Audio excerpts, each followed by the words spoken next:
दोस्तों, क्लासरूम में आपका स्वागत है। आज हमारा टॉपिक है लोकसभा की संरचना, जिसका उल्लेख है आर्टिकल 81 में।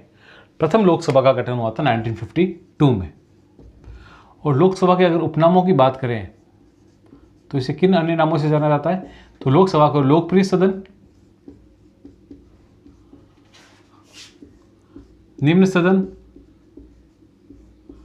अस्थायी सदन और फर्स्ट चैम्बर नाम से जाना जाता है। अस्थायी क्यों? क्योंकि लोकसभा को समय से पहले भंग किया जा सकता है। लोकप्रिय क्योंकि जनता द्वारा चुने हुए प्रतिनिधि लोकसभा सदस्य होते हैं। फिर बात करेंगे लोकसभा की संरचना की। तो लोकसभा में कितने सदस्य मैक्सिमम हो सकते हैं, ये ध्यान रखना है, और वर्तमान में कितने होते हैं। फिर उसका अलग अलग क्वालिफिकेशन आपको दिमाग में रखना है, कंफ्यूज नहीं होना है। तो आइए बात करते हैं। 552 अधिकतम सदस्य हो सकते हैं लोकसभा में, उसमें से 550 निर्वाचित और 2 मनोनीत राष्ट्रपति द्वारा आंग्ल भारतीय समुदाय से, आंग्ल भारतीय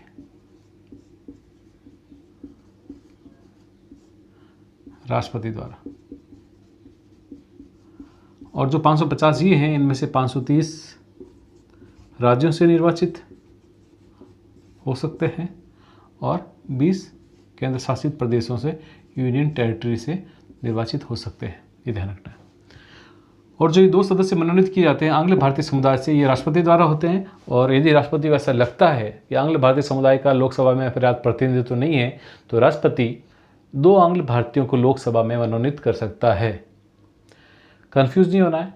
यदि परीक्षा में पूछा जाए कि कितने सदस्य, आंग्ल भारतीय सदस्य लोकसभा सदस्य बन सकते हैं या चुने जा सकते हैं, तो वहाँ 2 हमको उत्तर नहीं लिखना है। कितने चुने जा सकते हैं ये निर्धारित नहीं किया जा सकता। कितने ही सदस्य चुने जा सकते हैं या निर्वाचित हो सकते हैं, अगर उनमें योग्यता है, अगर वो काबिलियत रखते हैं, तो निर्वाचित कितने ही हो सकते हैं। और चूंकि इन लोगों की संख्या कम है, तो हो सकता है कि ये पर्याप्त प्रतिनिधित्व इनको मिल नहीं पाए, ये चुने नहीं जा सके। ऐसी परिस्थिति के लिए ही राष्ट्रपति को ये शक्ति दी गई है कि राष्ट्रपति 2 आंग्ल भारतीयों को लोकसभा में मनोनीत कर सके। यदि वह चुने नहीं गए हैं या चुने नहीं जा सक रहे हैं, तो राष्ट्रपति 2 आंग्ल भारतीयों को लोकसभा में मनोनीत कर सकता है। बाकी निर्वाचित तो कितने ही हो सकते हैं, यदि उनमें योग्यता है, उनमें नेतृत्व क्षमता है, तो उसके दम पर वो अपनी जनसंख्या कम होने के बावजूद भी चुने जा सकते हैं। फिर बात करेंगे, ये तो हो गए हो सकते हैं मैक्सिमम। वर्तमान में 545 लोकसभा सदस्य, उनमें से 2 मनोनीत, जो हमने अभी बात की राष्ट्रपति द्वारा। उसके बाद 543 निर्वाचित सदस्य संख्या वर्तमान,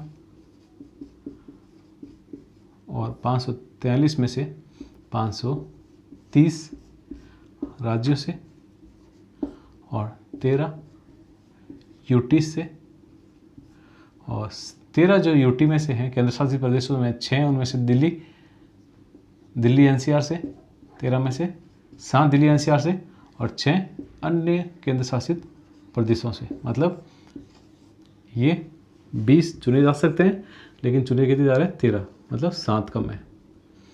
ठीक है। और 7 को अगर यहाँ जोड़ देंगे 585 वाली संख्या हो जाएगी, और यहाँ हो जाएंगी 552 सारे जोड़ के। तो ध्यान रखना है कितने वर्तमान में चुने जाते हैं और कितने चुने जा सकते हैं। कंफ्यूज नहीं होना है। फिर आगे ये बात करते हैं निर्वाचन की। तो एक शब्द आता है प्रादेशिक प्रतिनिधित्व।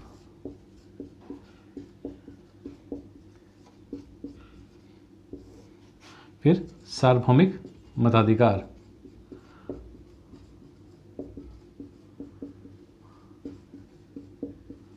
फिर फर्स्ट पास्ट द पोस्ट, यानी फर्स्ट पास्ट द पोस्ट का मतलब सबसे अधिक मत प्राप्त करने वाला व्यक्ति चुनाव जीतता है जब लोकसभा के चुनाव होते हैं। जितने प्रत्याशी होते हैं इनमें जो सबसे अधिक मत प्राप्त करता है वह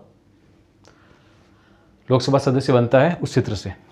प्रादेशिक प्रतिनिधित्व शब्द आया है, मतलब लोकसभा के जो सदस्य होते हैं वो एक भौगोलिक क्षेत्र की जनसंख्या का प्रतिनिधित्व करते हैं। प्रादेशिक प्रतिनिधित्व का मतलब उसी से एक प्रदेश की जनसंख्या या एक उस भौगोलिक क्षेत्र की जनसंख्या का प्रतिनिधित्व करते हैं। जबकि उन्हें राज्यसभा की जो चुनाव होते हैं वो समानुपातिक प्रतिनिधित्व के आधार पर होते हैं। समानुपातिक या अनुपातिक प्रतिनिधित्व। सार्वभौमिक मताधिकार यानी 18 साल से अधिक उम्र का प्रत्येक भारतीय नागरिक इसके चुनाव में भाग लेता है।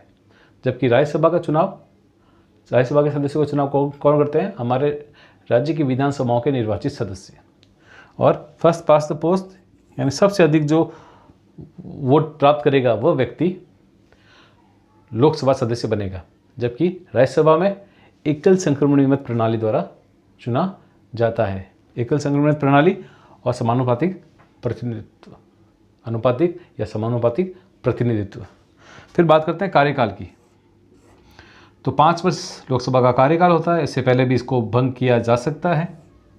इससे पहले भी लोकसभा भंग हो सकती है राष्ट्रपति के द्वारा।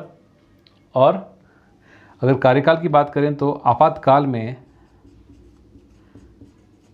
एक बार में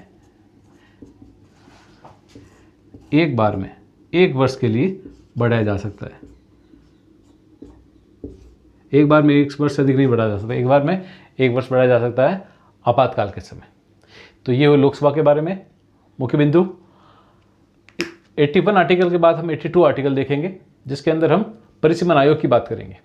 उसके बाद 83 से अगर आर्टिकल 1, 2, 3 तक जाएँ, 123 तक जाएँ, तो लगभग सभी जो प्रावधान हैं वह संसद से, लोकसभा से, राज्यसभा से संबंधित प्रावधान है।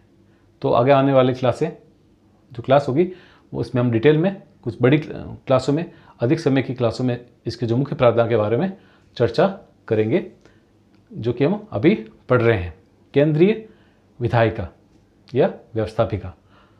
तो आने वाली क्लासों में क्लासें कुछ बड़ी होगी। आज के लिए इतना ही। तब तक के लिए धन्यवाद। वीडियो पसंद आए तो लाइक कीजिए, सब्सक्राइब कीजिए और दूसरों को बताइए।